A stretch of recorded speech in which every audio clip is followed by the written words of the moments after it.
तो आज इस वीडियो में बिहार के 3 बड़े ऐसे नेता जो समाज के हित के बारे में सोचते हुए पार्टी का निर्माण करते हैं और उनके ऊपर अब परिवारवाद का आरोप लगता है, उन तीनों नेताओं के बारे में बताएंगे और एक एक करके उनके परिवार के सदस्यों के बारे में बताएंगे जो पार्टी की वजह से, अपने पिता की वजह से राजनीति में है।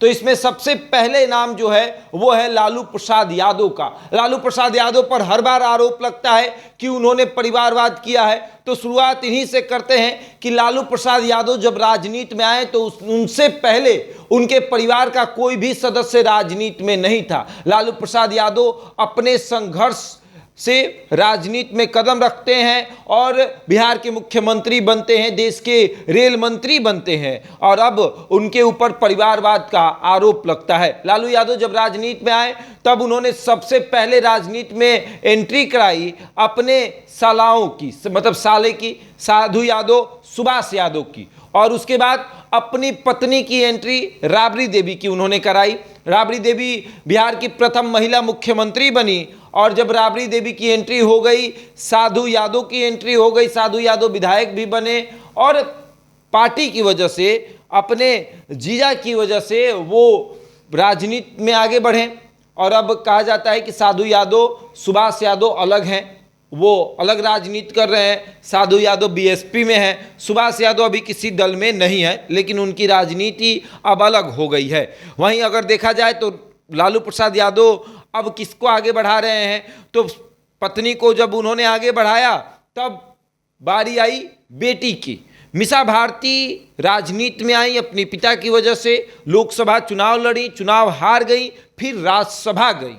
राज्यसभा जब पहुंची तो उन्हें यह एहसास हुआ कि उन्हें ये बात कह के चिढ़ाया जा रहा है कि अपने पिता के बदौलत आप राज्यसभा आ गई, आपको जनता ने नहीं भेजा है, आप परिवारवाद की सबसे बड़ी धरोहर हैं।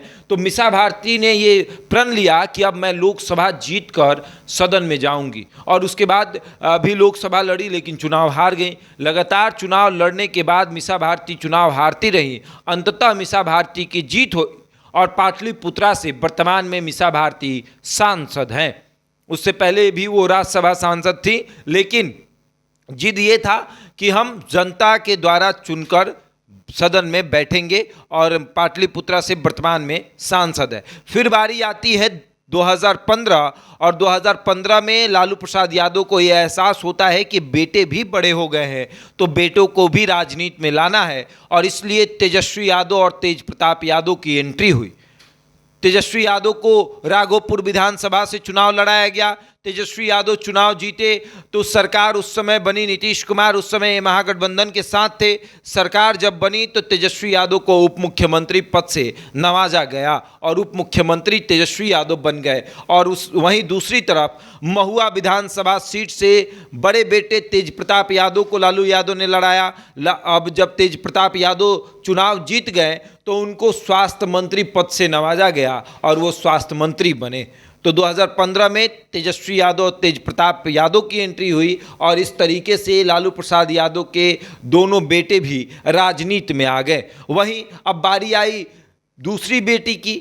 दूसरी बेटी जिसने लालू प्रसाद यादव को किडनी दिया और किडनी देकर उनकी जान बचाई, तो लालू प्रसाद यादव ने उनकी भी एंट्री राजनीति में करा दी और 2024 के लोकसभा चुनाव में वो सारण लोकसभा सीट से चुनाव लड़ती हैं और बहुत कम वोटों से वो चुनाव हार जाती हैं। नाम है रोहिणी आचार्य। रोहिणी आचार्य की एंट्री 2024 में राजनीति में होती है, लोकसभा चुनाव लड़ती हैं, बहुत कम वोटों से चुनाव हारती हैं और अब कहा जा रहा है कि विधानसभा चुनाव लड़ेंगी और विधायक बनेंगी। तो लालू प्रसाद यादव के परिवार से राजनीति में कहा जाए तो उनकी पत्नी, 2 बेटे और 2 बेटियां हैं और 2 साले, ये लालू प्रसाद यादव की वजह से राजनीति में आए हैं। और अब एक और बड़े नेता की बात करते हैं जो ये कहते थे कि हम वैसे घर में चिराग जलाने चले हैं जहां वर्षों से अंधेरा है।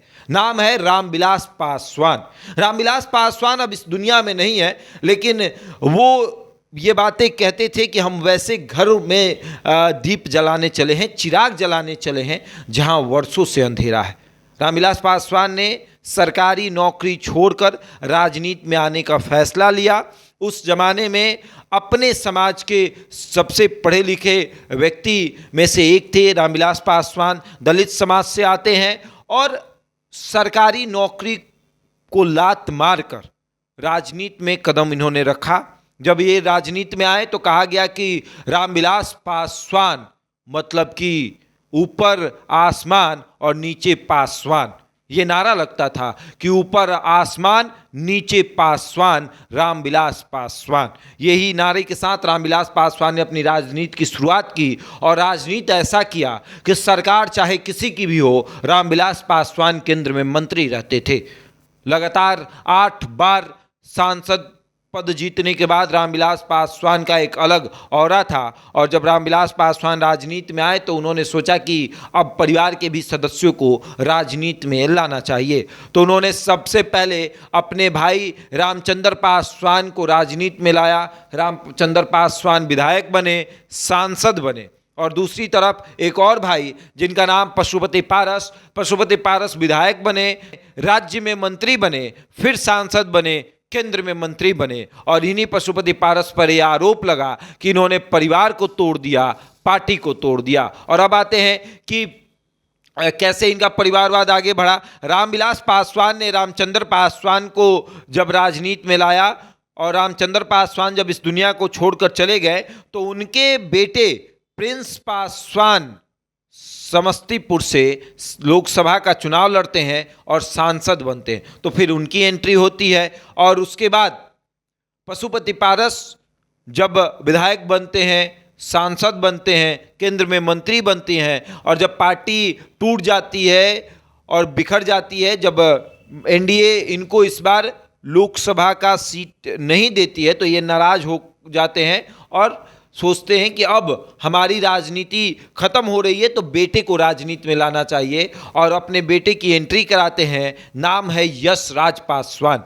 पशुपति पारस के बेटे यश राज पासवान भी अब राजनीति में सक्रिय हो रहे हैं और अब परिवारवाद यहीं खत्म नहीं होता है। अब आते हैं रामविलास पासवान के परिवार पर। ये तो इनके भाई के परिवार हो गए।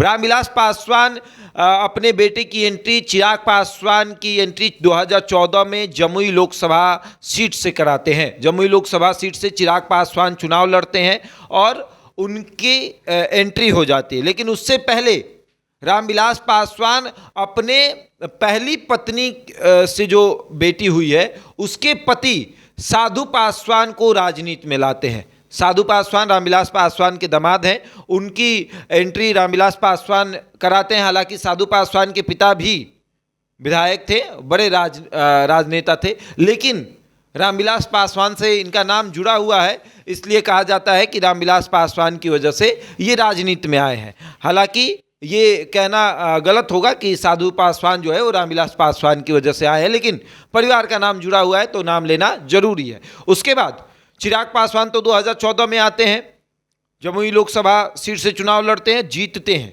फिर चिराग पासवान के हाथ में जब पार्टी आती है तो 2024 में चिराग पासवान जमुई लोकसभा सीट छोड़ते हैं और अपने चाचा से हाजीपुर लोकसभा सीट छीनते हैं। और जब हाजीपुर वो लड़ने जाते हैं तो उनके दिमाग में ख्याल आता है कि जमुई से किसको लड़ाया जाए।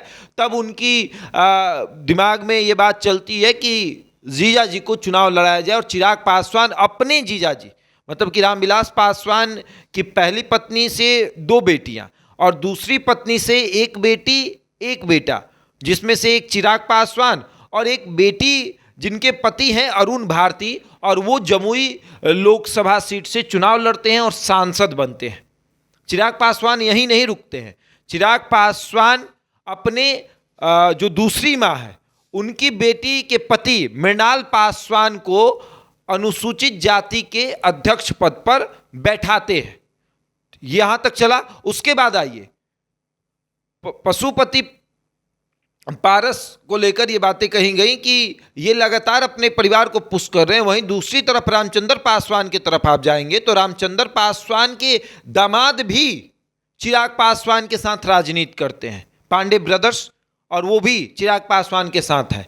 अब आते हैं एक ऐसे नेता जिन्होंने नीतीश कुमार से अलग होकर ये कहा कि हमारे समाज के बारे में नीतीश कुमार नहीं सोचते हैं, और जब उन्होंने पार्टी बनाई तो रामविलास पासवान को इस बात का डर सताने लगा कि अब दलित हमसे बिछड़ जाएंगे, और उनका नाम है जीतन राम मांझी। जीतन राम मांझी पहले नीतीश कुमार के दल में हुआ करते थे और नीतीश कुमार के दल से वो विधायक बने। 2014 में नीतीश कुमार ने इनको बिहार का मुख्यमंत्री बनाया, और जब मुख्यमंत्री पद से हटाया तो ये नाराज होकर अपनी पार्टी बनाते हैं, नाम है हिंदुस्तानी अवाम मोर्चा। हिंदुस्तानी अवाम मोर्चा जीतन राम मांझी बनाते हैं और उसके बाद कहते हैं कि हमारे यहाँ कोई परिवारवाद नहीं चलेगा, हम समाज के बारे में सोचेंगे।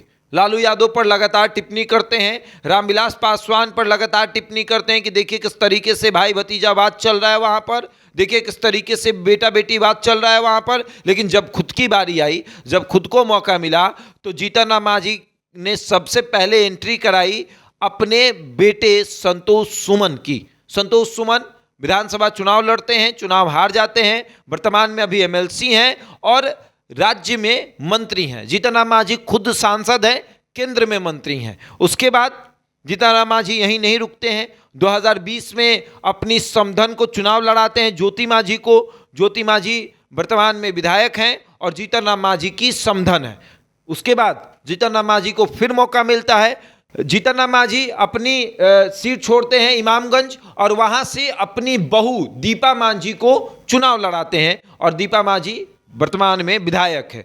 जीतन राम मांझी यहीं नहीं रुकते हैं, जब उन्हें फिर मौका मिलता है अपने समाज के किसी व्यक्ति को आगे बढ़ाने का, अनुसूचित जाति का उपाध्यक्ष बनाने का, जीतन राम मांझी अपने दामाद देवेंद्र मांझी को अनुसूचित जाति में उपाध्यक्ष बनाते हैं, और ये है परिवारवाद। अब आप इस वीडियो को सुनकर समझकर ये बताइए कि असल में परिवारवाद कौन करता है। बिहार में 3 ऐसी पार्टियां हैं जो अपने परिवार को लेकर आगे बढ़ रही है, लेकिन आरोप सिर्फ लालू यादव पर लगता है।